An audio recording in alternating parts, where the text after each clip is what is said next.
This is intimate. I was told that the biggest problem, Tyler, you're going to have this afternoon is getting Tony Robbins to come out of his shell. Okay, so don't be shy here today. It's all going to be good.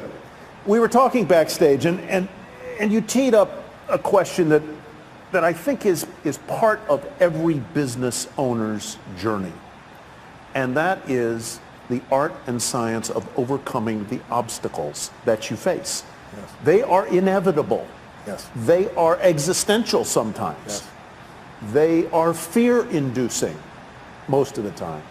What do you do when you hit one of the obstacles? Well, I think it's really important. First of all, it's great to be with you all here. I know you've had a full day, and I hope to add some real value to you in this brief time. I think it's really critical that you understand that everybody wants to grow their business, and we all go through different phases, right? Just like human beings go through phases. You know, you give birth to your business, and you're an infant, and an infant is a run for survival, and cash flow problems are a natural process in most cases, and you're running. Hopefully you get to a teenager where now cash flow is not a problem, you're growing like crazy, and then you have a new problem. You don't have systems in place. And maybe you get to young adult where you have to decide what you're not going to do. Eventually, hopefully you get to prime where you're growing your business revenues and you're growing your profits and you got a professional organization, you're not doing it. Because as long as you're doing it, really you don't have a business. What you have is you're self-employed. There's nothing wrong with being self-employed. But whenever you meet someone who's in business is stressed, they're always a business operator. And my focus is to become a business owner. How do you do that? You realize that the chokehold in the growth of your business is always the leader. And it's your skills and it's your psychology. And I found it's 80% psychology and 20% skills. You got to have the marketing skills. You got to be able to lead. You got to be able to recruit. You got to do all those things. But really, most importantly, you got to get it through what I call the threshold of control. And this, to me, is the secret to really succeeding in business. And it's pretty simplistic. How many of you snowboard or ski? Anybody out there snowboard or ski? Give you a sense? So most people are terminally intermediate when they get into that sport, right? You know, they really never get that good. They're not really a belonger. They're kind of in the middle, and they never get much better. And I think the reason is they never push themselves beyond what they can handle, right? You're used to greens or blues, and you find yourself on a double black, and what happens? Everything inside you freaks out because you're past what I call the threshold of control, your comfort zone. And you look down, you go, I could die doing this. So now you have two choices. Either most people slam themselves on the ground, hang on for dear life, and try not to skid off the cliff, and at best what you do is survive, or a few people let go of their fear, no matter how scary it is, and goes, I got to go down this thing, and there's no other choice, and they focus on where they want to go instead of what they're afraid of, and they find a way to carve. And once you carve a few of them, that double black is your bitch, right? You don't have to worry about that anymore, right? And so that's what happens in business. So for me, I can remember going and starting my first business in Vancouver, British Columbia, Canada. I got on a radio show, and this person, it was a shock jock radio show, and I didn't know it, and they started attacking me and saying I'm a liar and a charlatan, you can't do these things. And this therapist called me up and said, you know what, I've dealt with people forever, you can't wipe out a phobia in less than an hour, it can take 7 years. I have a patient right now I've worked with for 7 years and I've been able to solve this. And I said, great, bring that patient tonight, I'm doing a free guest event at the Holiday Inn, and I'll take care of that. It should take me 10 or 15 minutes. Right? and you do it? I did it, and I was able to do it. I wrapped a snake around this woman. She had a snake phobia. A phobia is an uncontrollable response. So because of that, I had people coming to these guest events like crazy, and I thought I hit the home run, right? And I did this big guest event. There was like 1,000 people there, which for me would be like, I don't know, 100,000 people in an event right now. And after I was done, a bunch of people signed up for my seminar because I did a free value-add event, and then I would invite them to come spend 3 days with me. And this man walks up to me, and he's from immigration. He goes, a great seminar. He goes, I'd like to see your work permit. And I said, what's a work permit? Right? You know, when you're in beginning business, you don't know these things, right? He goes, well, to work in this country, you need a work permit. And he said, I'll tell you what, I got to see you tomorrow at 5:30. I goes, well, my seminar starts at 7. He goes, you'll be fine, just you got to be there at 5:30. He said, I'm not asking, it's a requirement. So I show up at 5:30, I wait for half an hour, now I'm starting to stress. And finally I sit down with a guy and he says, you're taking away Canadian jobs. I said, how many Canadian firewalkers are there? Come on, that's what I was doing those days. And he said, no, you teach NLP skills, neuro-linguistic programming, and these people have classes of 20 people and you got a class of 500. And so they say you're taking jobs, so your event is over. So what do you mean your event's over? He goes, if you walk on that stage tonight, we will handcuff you and deport you. This is what I call a threshold of control. Right? He says, you're going to have to give the money back. I said, I can't give the money back. I spent all the money to put on the seminar. I wasn't a good businessman. I just wanted to help everybody, right? So I spent all the money to do it. And he goes, you have no money? Well, you're going to have to deal with that. So I walked out of the building. I have 40 minutes. People are going to arrive. I can't go on stage. What do? I told my 3 staff members, 2 of which were volunteers, what happened. They're like, and I said, here's what we're doing. I'm doing this seminar. And they said, you're going to go to jail. I said, I'm not going to jail. I said, how close is the border? True story. And they said, well, there's a place called Bellingham, Washington. It's about an hour and 40 minutes. I said, rent me 6 buses, and I'll meet the people out front before they go in the hotel. This is not a problem. I met everybody up front. They said, this is a traveling seminar. It's a surprise, right? We're going to Bellingham. We're going to America. And it was a 3-day seminar. We had to go and come back each day and night for 3 days in a row. I got all but 4 people to agree to do it.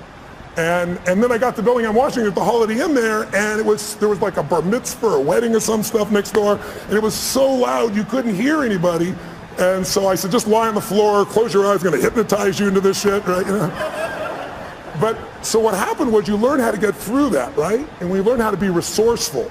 When you realize that your problem is not a lack of resources, it's not a lack of money or technology or contacts, it's not. It's your psychology. Because the ultimate resource is resourcefulness and human emotion. That's what starts wars. That's what makes a business begin. That's how you have children. That's how we end wars. It's all emotion.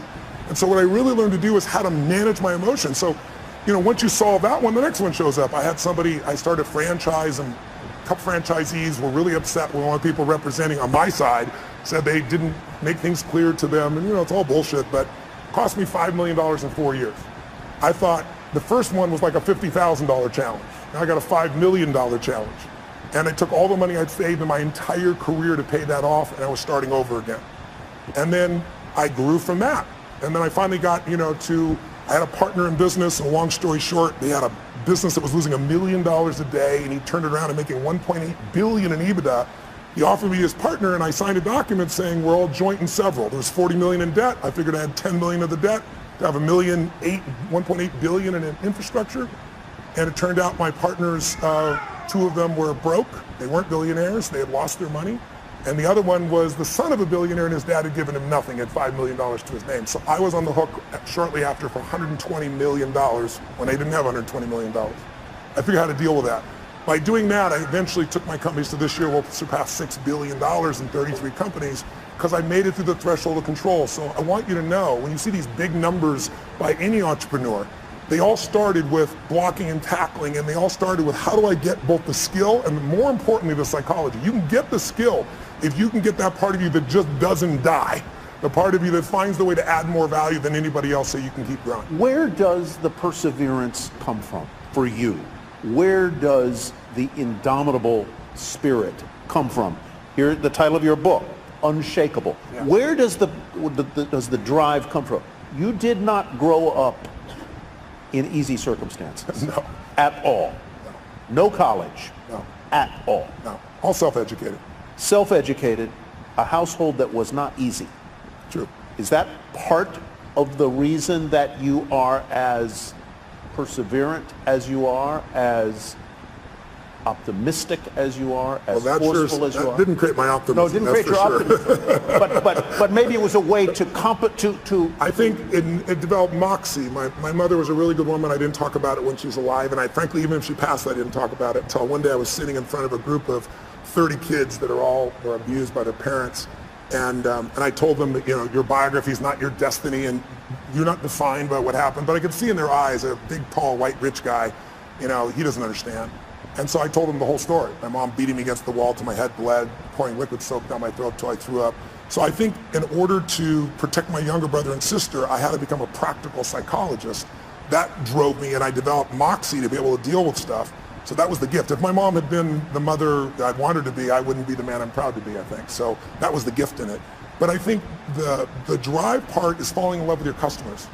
I love people. I've always loved people. And I hate suffering because I've suffered. And I love to light people up, and not just light them up, pump them up. I love to have them have a skill, have them a tool, have a system. When I do my boot camps each year for our business mastery programs, I guarantee everybody there on the day one, you'll have $1 million of value in your opinion, or we'll give you, keep all the stuff you got and we'll give you your money back. No one ever leaves. because I know how to add that value in the business for those people. So I think the drive is the biggest mistake I think businesses make is many businesses are started by people that you built a product you love. And that may still be true for you. Like you built this great jewelry, or you built this great software, or whatever skill set you have. But the problem is the world changes so fast now. I mean, I'm old enough. Who remembers the Sony Walkman? Anybody ancient enough to remember that shit? That product lasted 20 years. Now a product like that won't even last a year, right? The competition is too high. So today, if you and I are going to really succeed, you got to fall in love with your ideal customer. Because look, I'm sure you know that right now the economy we have is looking pretty good, but it's going to correct because we've done nothing since 2008 except print more money.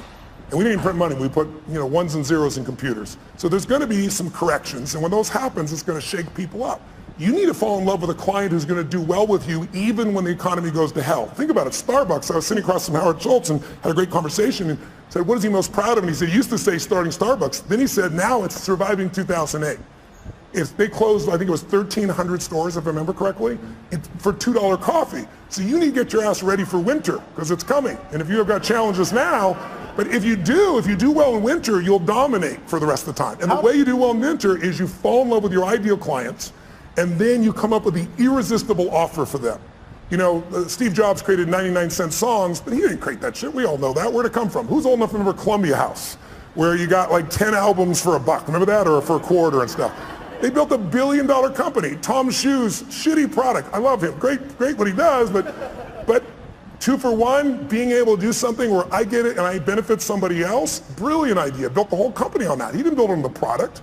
He built it on the mission, right? So you need an irresistible offer for the client who's ideal for you, and you want to fall in love with a client. Don't fall in love with your product or service because those need to change. And if you fall in love with your product or service, somebody's going to beat you. They're going to be anticipating. I always tell businesses, there's 2 businesses you have to manage right now. You have to run the business you're in, because if you don't run that, your cash flow, your challenges are going to bite you. But you also have to run the business you're becoming. And both businesses you have to making progress on. If you get all excited about the future and all the cool stuff that's coming, and you go work on that, and there's no cash flow now, you're dead in the water. If you just work on today, you're going to wake up and go, what the hell happened? My competition beat me. It's those 2 sides.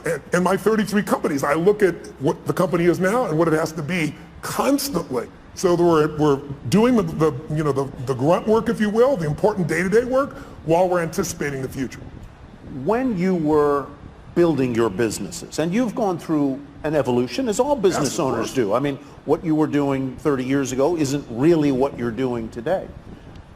How and when did you know that you were doing in life what you were meant to do? Because I think that's part of the quest of the entrepreneur, is to achieve that. When did you know it? How did you know it? When did I know? I think I've known you. I think you know it at different stages, at different levels, at different times. It's like I can remember one that stands out from you. And you asked that pops in my head is President Clinton calling me. I was with Peter Guber, my partner in the esports business, and we both owned the LAFC new MLS franchise, soccer franchise, building a stadium here. I was at his home in Aspen, and he says, the president's on the line for you.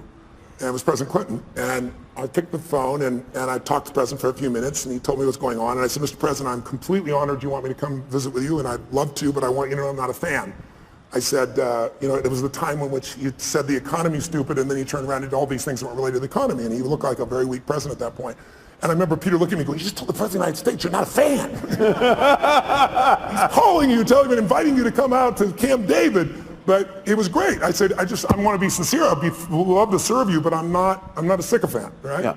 And so I went there and spent time with him. And I think the moment I know that I was doing what I love was, there were a couple other people there, and they were all trying to get his attention. And he and I went for this walk, and this deer went by, and he was telling me, about all these past presidents. And he was honestly at the time complaining about how unfair things were. And I thought, this is the President of the United States, and he's effed up. And I'm 31 years old, and I got to help this bastard, It's like and then that night he wanted me to stay, and it was New Year's, and I'd left Aspen with my family and Peter, and I promised my family I'd come back, and I said, no, I promised my family, Mr. President, I said, I'd be happy to work with you in the future, and I left. Leaving the president when everybody else stayed, was a moment I realized I'm doing what I'm really supposed to do. I've kept my priority straight. My family's still number one. Making contribution is number two. I'm able to play on the scale that's global, and I'm able to play on the scale that matters most, which is local and family. I think that would be a moment that sticks out for me. I don't want to spend a lot of time on this, but since you brought up the subject of presidents, I have to ask you about the current president. Yes. Walked right into that one. Have you advised him? And if you haven't, how would you help him? Brain transplant? No, just kidding. Look, I know the president quite well. I've known him for many years. I gave him his first big speech. I might be to blame. He wrote about it in his book. He thought he was coming to speak to 200 people in my seminar with 10,000 people, and he just kind of lost it a little bit. And then his number one piece of feedback on how to succeed was get a prenup. And I thought, oh my God. And I know Mrs. Clinton. I know Mrs. Clinton very well as well. So I had a great difficulty in this last election because I felt like both parties lied. And I think that's extremely hard. I mean, everybody tells white lies, but some were pretty exaggerated and obvious on both sides. And so I found it was a more difficult time. I help people on both sides of the aisle. I don't talk about who I help unless they talk about it publicly. President Clinton shared, he called me one day and said, I got this overhead speaker, the president's calling him. It was in my offices, and big offices and 2 floors. And I went to pick up this phone, and sure enough, it's the secretary, and the president's waiting, and he says, Tony, they're going to impeach me in the morning. What should I do? I was like, could you call me sooner? It's tomorrow morning, right? What the hell are you going to do, right? So, he said, what should I do? And I said, the answer is not what should I do, you're asking the wrong question. First question I'm going to ask is, what do you want?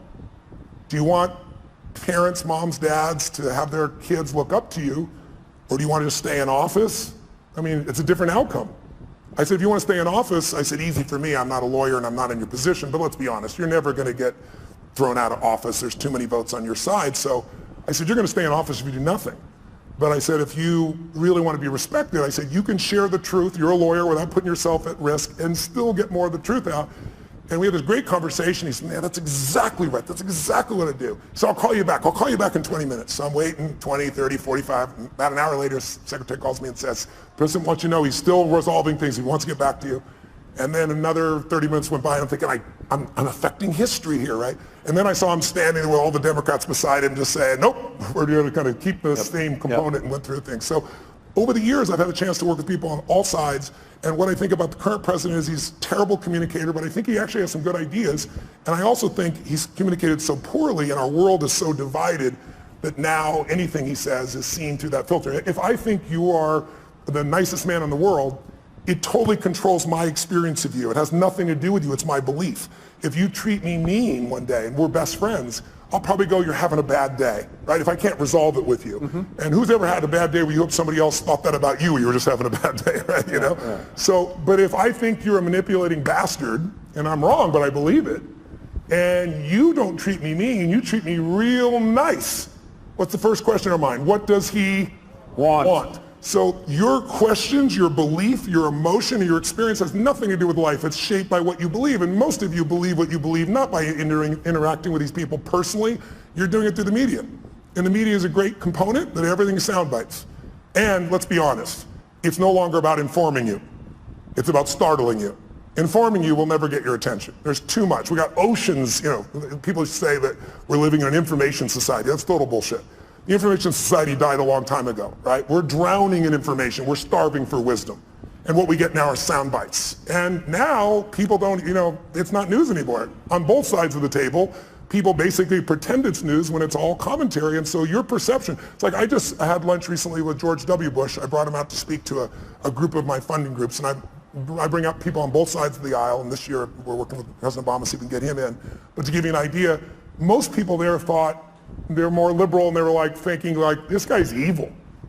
And after 2 hours of conversation, there wasn't a person that still thought that. Right? They liked him, but I asked him about his decisions, and they got to see why he made the decisions he did. And when you see the why, instead of all the bullshit you hear and the generalizations that he's an evil guy, you start to go, wow, I might have made a different decision. I might not have with that information that he had at that time. And I asked him about the current president, and it was still during the election when this was occurring. And I said, obviously, I know you wanted your brother to win. And I admired President Bush for never attacking the past president. He never attacked President Obama. He was a class act, even when he disagreed. So he told me privately what he felt. And then he said, Tony, I remember when Nixon was elected, and he said, I thought that was the end of the American presidency. I mean, the President of the United States is gone. I mean, he's evil, he did the wrong thing. And he said he didn't destroy it. He didn't. And he said, so here's what I figured out. The office is bigger than the occupant. And I really believe that's true. I think if you want to go home tonight with a little bit of comfort inside, go back to that truth. The office is bigger than the occupant. And you see it when he does things, and then there's a judicial branch that balances it. And I think we're in a situation where the biggest challenge we have as a society is we've demonized the other side on almost every issue. Right. It used to be that, you know, congressmen and senators would go fight like crazy on the floor, and then they go have a beer together. Now you're radioactive if you talk to somebody. And that's huge. I met Mr. Gorbachev. I got a chance to fly him for 4.5 hours, and I asked him what ended the Cold War, and he said the end of demonization. He said it used to be you guys were attacking us, and everything you did was evil. We were the evil empire, and we knew you were evil. And he said one day, he said I was sitting there with President Reagan, and he was lecturing me. And he said I could feel the anger. He said I could feel my face burning red. I was so mad. And I said to him, you are not my teacher, and I am not your student. You will not lecture me.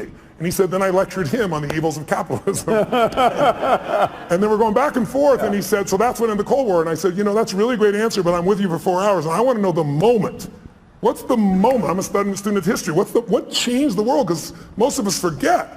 That's probably, take away terrorism. Terrorism is nothing compared to the level of nuclear assault that the USSR and the US had at that stage. Biggest change we've had. And he thought for a moment, and he shared this great moment with me. He said, he hit his leg, he's talking through an interpreter, but he recognizes, understands a lot of English. He's smacking his leg and giggling like a little kid. He goes, I will tell you the moment. He said, we were having this fight, back and forth, back and forth. I was lecturing him, he was lecturing me, and all of a sudden he just stood up like this, and he said, this is not working. And he turned and walked 3 steps away, and then he turned back and said, can we start fresh? My name is Ron. Are you Mikhail? And it had that same impact it did on you just now. He said, he was laughing uncontrollably. He goes, I knew I could do business with this man. You had to love the man. And then he said, Reagan also knew that Gorbachev loves children. And you know, there were no children going to go to the USSR, right? Soviet Union. And Reagan brought a group of children over and let them be in the care of Gorbachev. And he said it completely changed the game for him. So it was a moment, just a moment of breaking somebody's pattern. And that works in an intimate relationship, it works in a business challenge, but it also works on the scale of society and history. I want to go to audience questions, and I hope you all have sent some to the Iconic Tour hashtag. I'll go to those in just a sec. But from politics back to entrepreneurialism and entrepreneurship, you've built businesses, you've faced business challenges, you have talked to people like the people in this room, entrepreneurs. What do they ask you most, and what do you tell them? Time. Time seems to be the largest issue. How many of you have time issues in running your business, having to have a life and your time? Can I see your hands out there who feels like that's there? So you can see it's about 90% of this room, right? And some people are just too tired to raise their hand. But the issue of time is not the real issue. The real issue is that they're operating as an operator, not an owner. And so what I start to do in the beginning, you have to do both, right? But what I start to do is show them how you have to be able to break off and get other people to do things. But more importantly, I teach people, I do a 5-day boot camp, I call Business Mastery a couple times a year, and we bring in businesses from all over the world, literally. And we have people just starting a business, and we have people with, businesses that are doing $1 billion, $2 billion, $3 billion. And what you find is that there's a common pattern amongst all these group of people where they find themselves, if it's a small business, they do everything because they feel like they're the only one who can do it, or they tried someone else and they failed. Well, that happens in every business. You have to begin to leverage yourself, or you're just going to be self-employed, and you'll never have the scalability. A business is a system that adds value even when you're not there. And you as a leader have to get good enough to both hire people and train people so that you're not a manager. A manager works with people to make sure they get the job done while you're there. But if you have to be there, could I run 33 companies? I mean, every 4 days I'm on a plane, train, helicopter on stage somewhere on average in a year, and I got 33 companies. There's 12 I manage directly, but I couldn't do that by management. I do it by leadership. I build leaders who can make their own decisions. I hire people that are the best of the best. Now in the beginning, that's hard because you have no money, right? So you hire the best, it's called you, and you pay them nothing, right? And then now you try to hire other people, and what do? You hire your friends, which is a disaster because they're not as skilled, and you love them, and it's hard to manage them. And then I hired people that were really talented, but they were mean, they didn't share my values. And so eventually you get to that place where you can find the right people. But I think The most important secret for the growth of any business, the question I guess on how to get over the time, and the answer is you got to take 2 hours, 90 minutes a week with your team of 1, 2, 3, 2,000, and you got to meet where you work on the business. And I teach people a format called 7-7, where there's 7 areas of a business that you cannot miss: marketing, sales, optimization, the financials, culture. And I'll make sure that each week you and your team focus on that, not the day-to-day business, but how do we strengthen our marketing, not just for this run, but overall how do we build the brand? What do we do to change our sales process? How do we optimize the business? How do we spend no money and grow the business 30% in the next 3 to 6 months? And when you take small markers in the business that are critical and you improve them 5, 10, 15%, but you do 12 of them, you'll grow your business 120, 130%, 140% because there's a compounding impact. You don't just get the improvement you've made. So I try to help businesses to make those changes so you have time to think and be strategic. Because if you're just running, how many of you are stressed? I'll be honest if you would. Today, being here and not being at your business, how many feel some stress in your business being away even for a day? Okay, write down, I'm a business operator, F that, right? I'm gonna become a business owner, you gotta be. Yeah. Let's go to a question from the audience. What would the 30-year-old version of yourself say to you today with conviction and be flat wrong about? Let's see. What would the 30-year-old Tony Robbins say to you today? Well, first of all, he's dead, so he's not going to say shit today. I buried him a long time ago because I'm 57. I would say the 30-year-old would say, this is what we're going to do this year, and it would be these huge numbers. And I developed a principle around the time I was 30, which is most of us overestimate what we're going to do in a year, and we underestimate what we're going to do in a decade. And a decade happens that fast. You'll blink your eyes and the decade will be here. That is a great point. I really, truly, everything I do is long term. I think it's the biggest challenge we have in corporate America is everybody's looking at the next quarter. Instead of the best business people, the Mark Benioffs, the Steve Winns, the Peter Gubers, the people that I hang with, they all are decade-long people. When I was 14, I said, this is how my life's going to. I decided. I said, in my 20s, I'm going to help. I want to have the skill to help anyone change their life. If I'm committed and they're committed, it's going to be done. I'll have the ability. So I got to build to that, which I did. And then I said, in my 30s, at 14, I said, I'll do that with groups of people instead of one-on-one. And then in my 40s, I'll do it with big groups. In my 50s, I'll do it with companies. In my 60s, I'll either do it in government as a servant there or in a religious context, because I'm a spiritual person, but I don't tell people what to believe religiously. But at that point, I've lived long enough, maybe I will. Would you ever run for office? Before I would have said yes. Now the answer is no. I've served on both sides of the aisle, and it's not really about the office. It's about fundraising right now so much of the time. And I would not do that unless I ran with my own money and maybe a small number of friends. But at this stage, I think it would disrupt my wife's life so much. Yeah. I'm a very public person and she's not, and I feel bad for her, so I don't think that would be the right direction. Let's go to Jeff Conlon's question. If mindset is the key or a key, how do you shift your mindset? I was going to ask a question that's related to that, and that is, you're now, well, you say you're top of the world, but you're a confident guy. What do you do? What do you do when you have self-doubt? And that's sort of, how do you shift your mindset? How do you deal with self-doubt? I don't have a lot of it at this stage, but I... Shocking! I'm being honest, right? I think self-doubt is, instead of self-doubt, I would say questioning. I think it's critical to question, but at certain stages. If you're questioning all the time, you have nothing but fear and doubt, right? You only believe something because you don't question it, right? Someone tells me, oh, so-and-so, talk behind your back this, and you go, no, they're my friend, they'd never do that.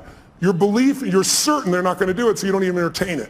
But if 2 or 3 people tell you that and they go, wow, could John really be doing this behind my back? And you start questioning it. Have you ever done that? You've been upset with somebody, you confront them, and then you find out it's all bullshit, they didn't do anything wrong, and you feel like an idiot?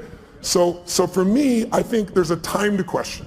And so I organize that. When I'm beginning something, I do that. And my investments is a perfect example. If you look at somebody, like Richard Branson, for example.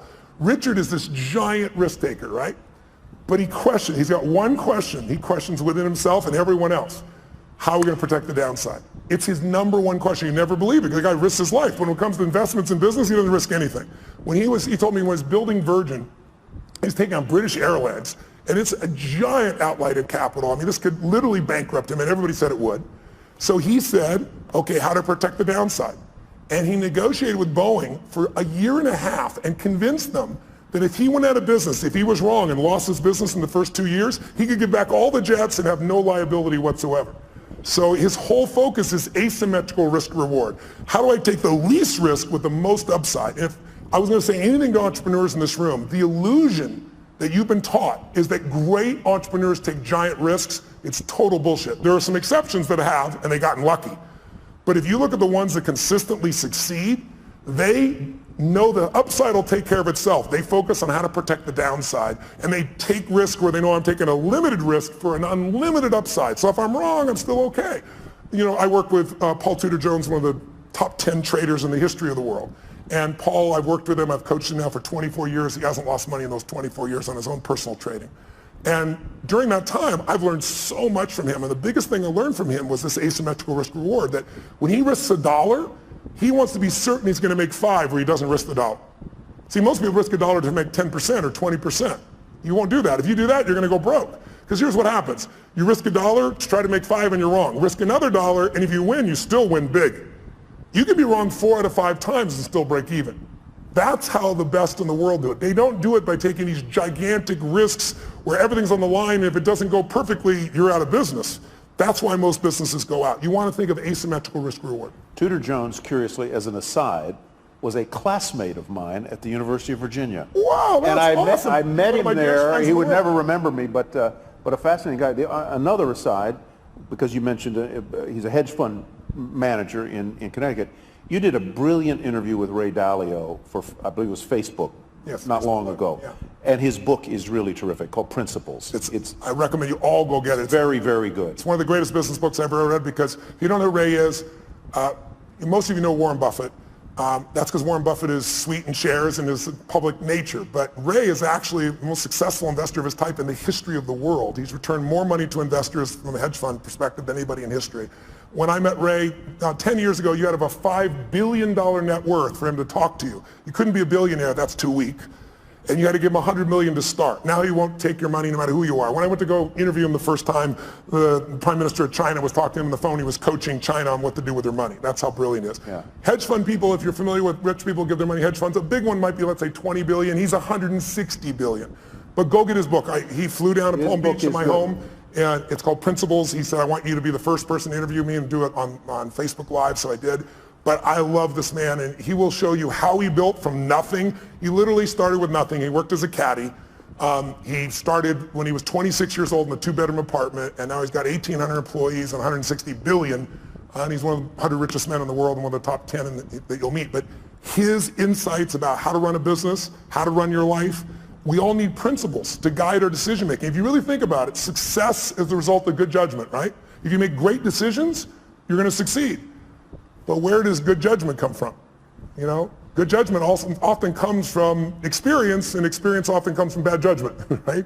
So what I found is the way to speed it up, the way to have less of that bad judgment is I got to think about that for a minute. That's good. That's true, though, right? Good, yeah. So I found the way to speed it up is not learn through my own experience, but learn by modeling others, compress decades into days. So if you can get in Ray's head, now Ray's been a very private man for the last decade and a half, but he's 68 years old. He's a good friend, and he's entering a stage where he now wants to go public for a short time, give everybody a nose, and then disappear because he feels an obligation to give back to the society and human beings that have helped him to succeed. Yeah, so go pick it up. It'll be fantastic. We had him at another event, and he talks about this idea of radical transparency and how he runs his business. It's a very different, I'm not sure it would work for every business, but it certainly worked for him. Let's go to Satori's question. With so many people wanting your help, what are the factors for you to select whom you privately train or mentor? You're a busy guy. You've got a time management thing. I'm sure a lot of people would like a piece of Tony Robbins' mind. Yes. How do you decide whom you're going to help? Well, first of all, I try to do things online. Like there's a zillion things on YouTube, so no one has to spend any money. Anybody who wants to be inspired can do that. The only thing I don't like about that is it's random. Mm-hmm. I'm a system guy. Like I know how to take you from here to there, so I have products that can do that for people. And then I have events, and the events have gotten bigger and bigger. Now we do 10, 14,000 people in a weekend. And so anybody can go. Who I coach are people that I know by touching them I can touch millions more. So when I work with Mark Benioff at Salesforce, in the early days, Mark sat in the front row, came to 3 of my same seminars in a row, and was like, are you new? Are you a little slow? I was teasing him, you know. And Mark's as big as I am. He stands up, and I'm looking at this guy eye to eye, and he goes, my name is Mark Benioff, and because of you, you finally pushed me over the edge. I'm going to start my own business. I'm leaving Oracle. I'm going to start this company called Salesforce.com. And he said, and you mark my words, we're going to change business around the world. We're going to do $100 million in business. Well, this year he's going to do 10 billion, right? So he's grown a little bit. But when you're around people like that, you get to see what the distinctions are that separate people. You get to see what makes them stand out. And by coaching him, I'm able to affect everybody, not only all of him and his employees, because he's that kind of owner, right? He's a leader, but also he's a leader in the social community. He's very conscious about that. And everybody from Facebook to Apple to GE, their back end is Salesforce. So impacting him impacts many other people. And then I just pick people who I feel the need is. I mean, somebody stops me on the street, my wife will tell you I can't not help. I got to help someone. Now I may have limited time, so then I'll invite them to a seminar or send them a book or a package or something so I can give them a guide to go to the next level. So I don't ever say no, but I can't coach everybody one-on-one, so I try to do it in groups where there was a wonderful anecdote I read, since you brought up Mark Benioff, that I guess he was a guest at at your home or resort in Fiji, and in the middle of the night, he and all of the other guests, this goes to the question of how do you overcome your fears.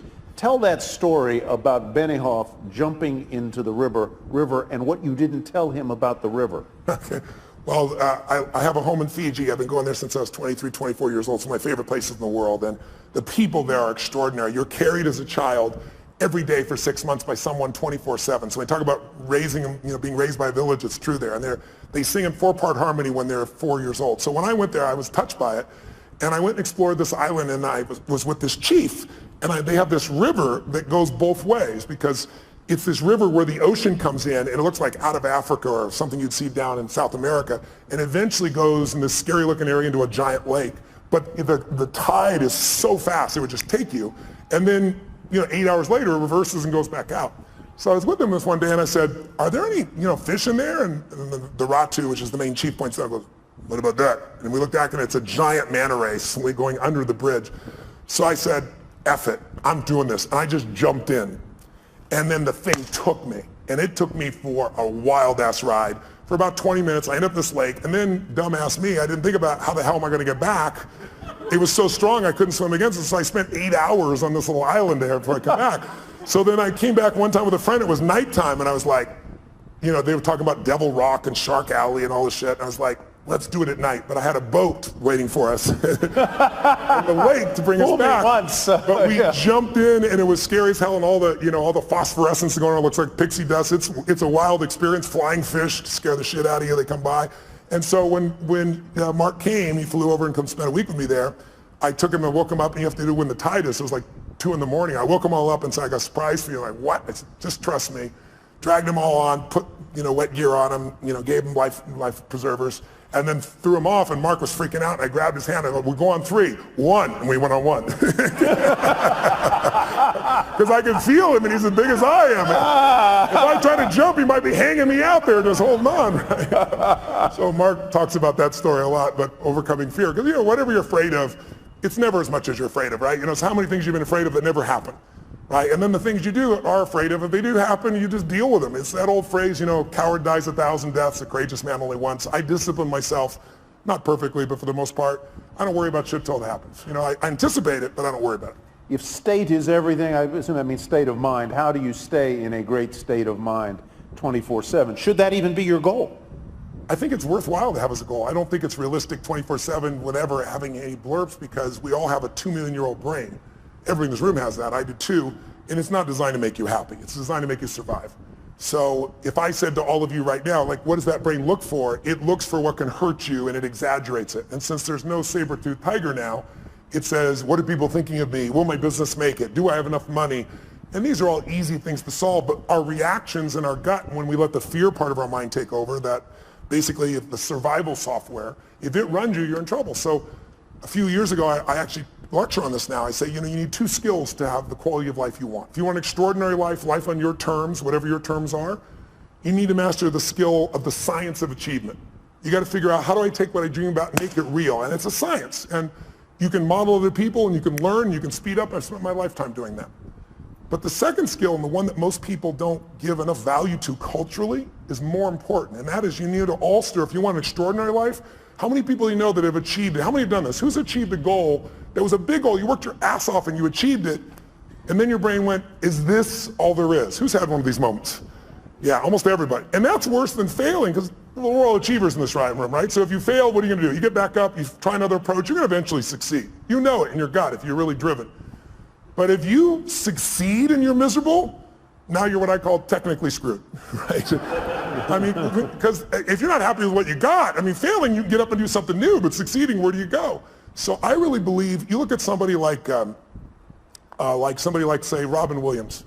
I think the loss of him is one of the greatest losses we had. He's loved worldwide. I asked people all over the world last year, in China, I asked them in Japan and Sydney, Australia, throughout the US, how many of you loved, don't raise your hand if you liked him, how many of you loved Robin Williams? I'm curious.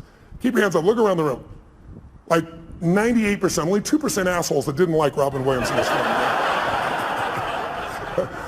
But when I say this, I didn't say like, I said loved. And so here's a guy, was he an overachiever? He came to Hollywood, everybody comes to Hollywood. He said, I'm on my own show. Oh yeah, sure you are, buddy. I was old enough to remember the show. What was it called? Mork and Mindy. Mork and Mindy. It's old people in this room, clearly, right? He does Mork and Mindy, but he also makes it the #1 show. Then he says, I'm going to have a beautiful family. He does that. Then he says, I'm going to make more money than I can spend. He does that. Then he says, I want to make movies. He does that. Then he says, I want to win an Academy Award for not being funny. His #1 skill. And he did it.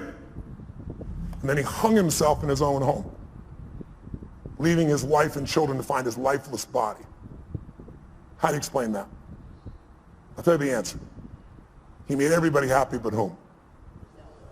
And his wife said he had Lewy bodies and upsets in his brain. That's all true, but he used drugs and alcohol his entire life. He suffered his entire life, made everybody happy but himself. And so I love the guy.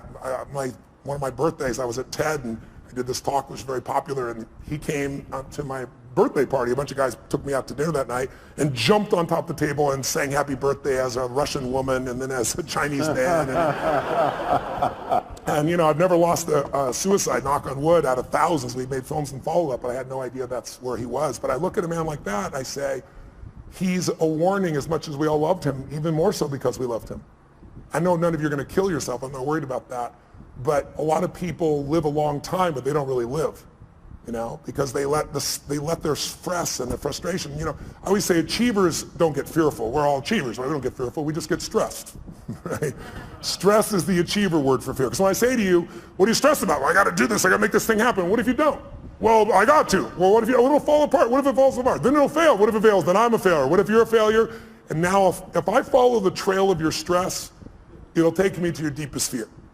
And the only way to have your life work is to face that fear and push through it.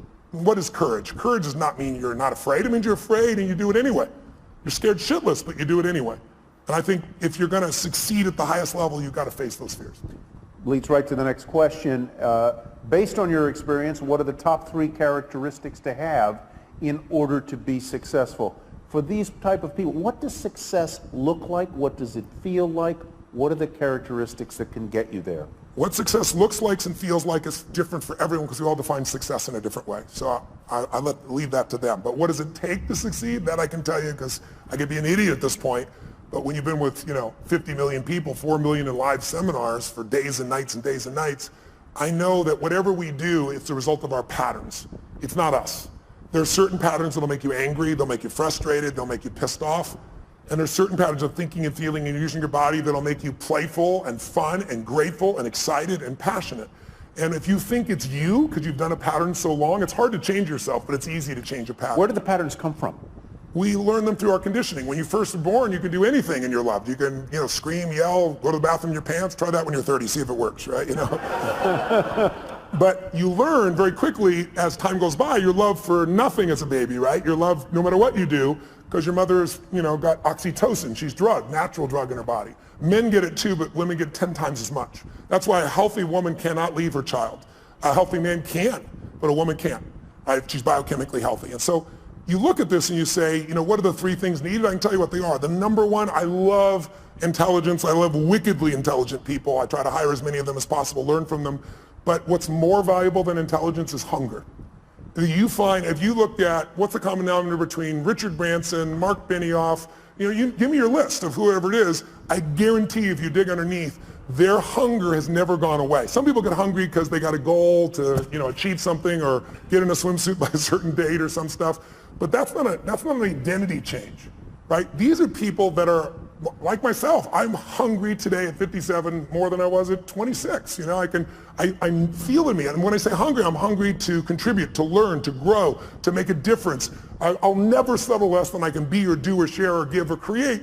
And everyone I know that's successful, that's the driving force. Because with that hunger, you can get the skill. With that hunger, you can figure it out. There are a lot of very smart people who can't fight their way out of a paper bag in a pragmatic way.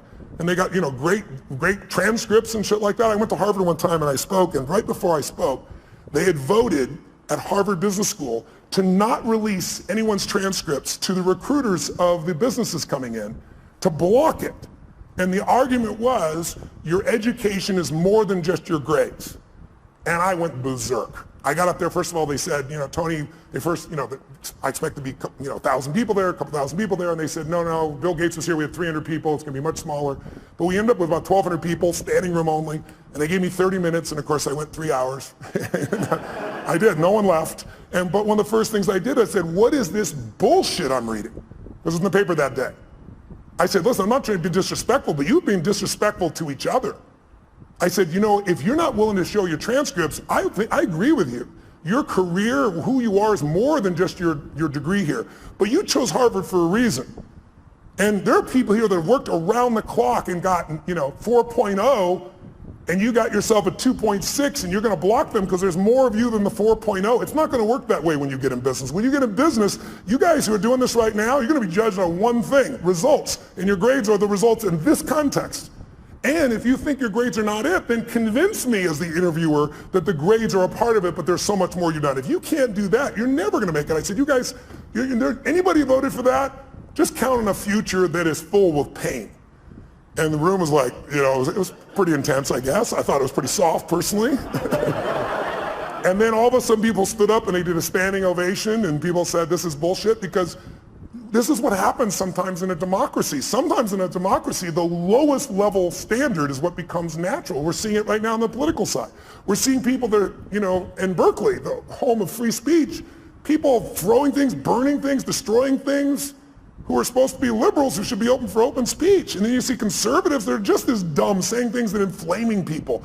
It's not one side or the other. It's us as a society. We got to shift it. We got to go from demonization to saying, let's say it's a fight over guns. Very emotional fight. What's the problem? We demonize each side. Nobody in this room, whether you're pro-gun or against gun, whether you want gun regulation or not, there's nobody in this room that doesn't want their children or their friends or their family safe and protected. We just disagree. People disagree on how.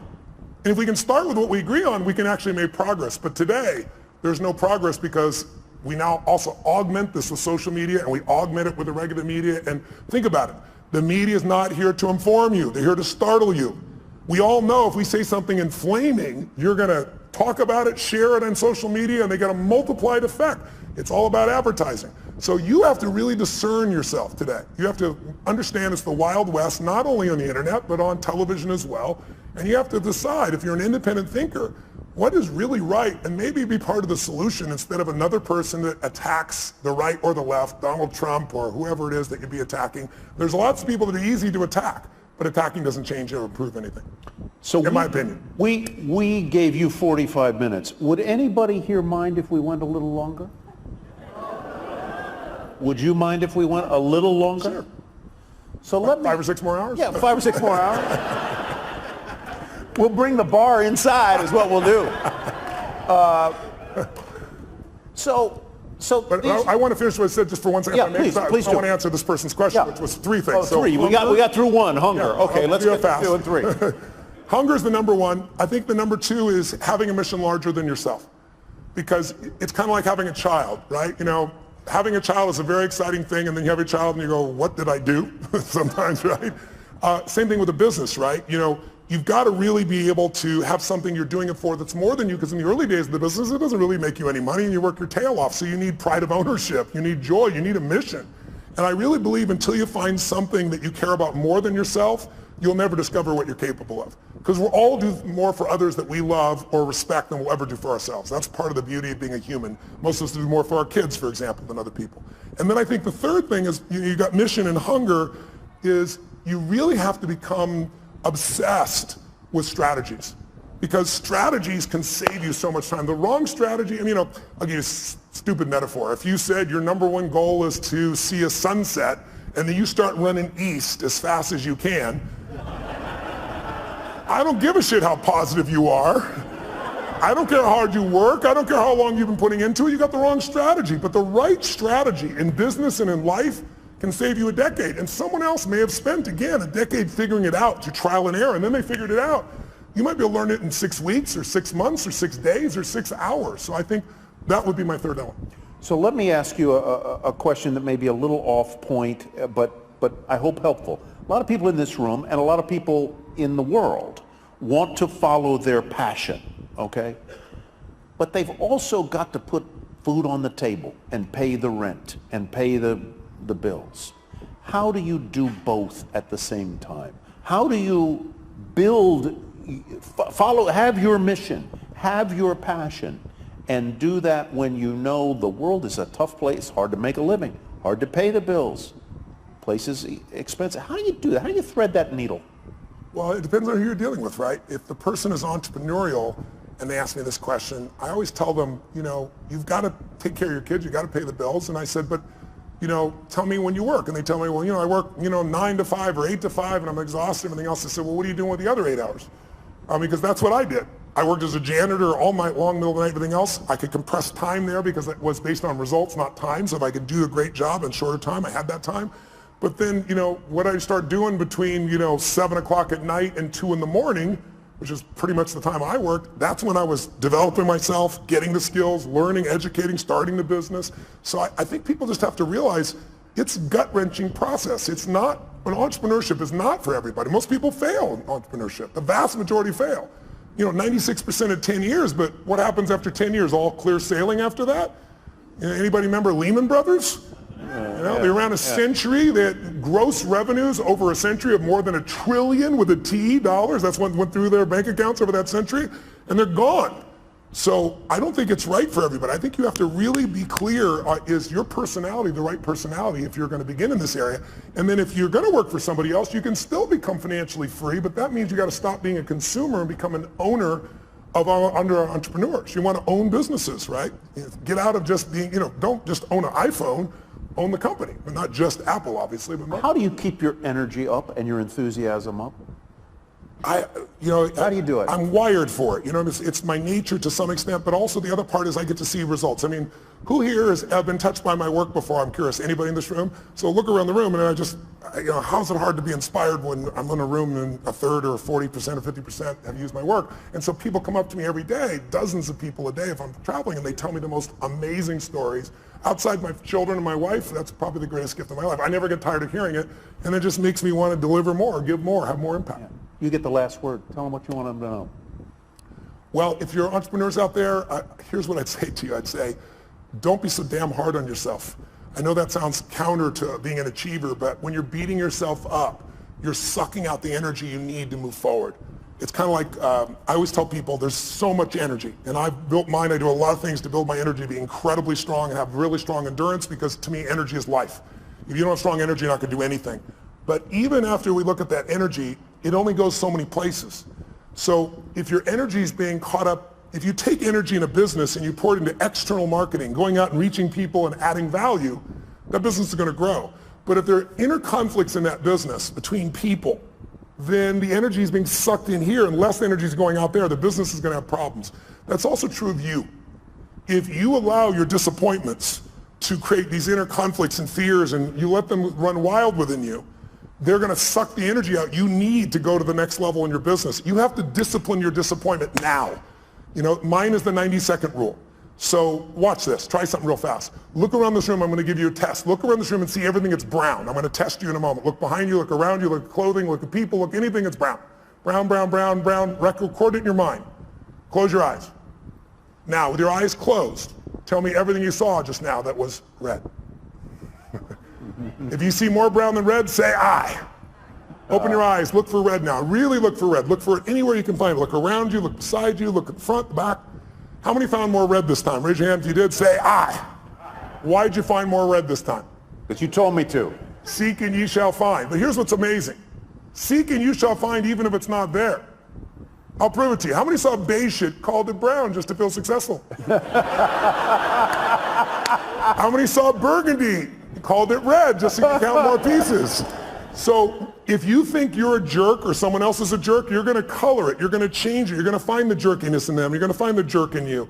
It's really important that you manage your mental and emotional state because you are the business. If you are the leader, your responsibility, your job, your opportunity, your privilege is to be able to truly lead. And you cannot lead if you're living in fear. You cannot lead in a place of constant uncertainty. We all have uncertainty at times.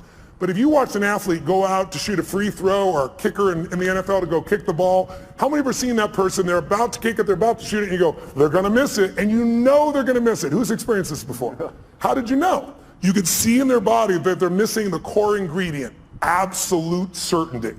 You can have the great skills in the world, but when you lose that certainty, the athlete goes down. That's usually when I get the call. I got to rewire them and get them back where they can execute at that level. So be kind to yourself, as corny as that sounds. Not to be kind to yourself, but so there's more energy available to solve the problems and to build the business and to meet your mission. Because the time you're beating yourself up, you're trying to prove to yourself you really care, but meanwhile what you're doing is sucking the energy out of your growth. I had somebody who embezzled some money when I was a tiny company, like one of the companies was $3 million. And the guy embezzled $250,000, and I was $758,000 in debt and thought I was in profit. And in those days, everybody told me I had to go bankrupt. And I remember I was just like so angry. There's so much anger because my business was like my child. This guy tried to kill my child, you know? So I was chasing him into Mexico so I could beat the hell out of him and put him in prison. And then I realized in the middle of this stuff, I got to let go of this because while I'm busy being angry and pissed off, the business is going to go under. I'm chasing birds. What am I do when I catch the bird? I got to focus on how to add the value. And so take your energy. That's all you have in this life. And invest it in the things you love. In those you love, in the mission of your business, and in your clients. If you fall in love with what you do, who you do it with, and who you do it for, there'll be no limit to your impact. But you got to be willing to do it for decades because it's all bullshit. Maybe you'll hit the lucky thing and it'll happen in 12 months. But even if you don't, even if you did, you know, I got a friend who's one of my partners in the LAFC and so forth, you know, Chad, who started YouTube, for example, and $1.6 billion in what, 18 months, 24 months, that type of thing. It's not always the best thing because ultimately in life, whenever you meet people who have succeeded, almost always we talk about the toughest times and laugh and remember because in order to have a foreground, you need a background. And to appreciate the foreground, you need a background. So I found that the most difficult times have been the best times because they've made me appreciate what my life is like today. And I hope you'll just take care of yourselves. And I hope today, this whole day, all the speakers, and hopefully a little of our conversation has been helpful too. And I thank you for letting me address you. Thank you so much. Loved it.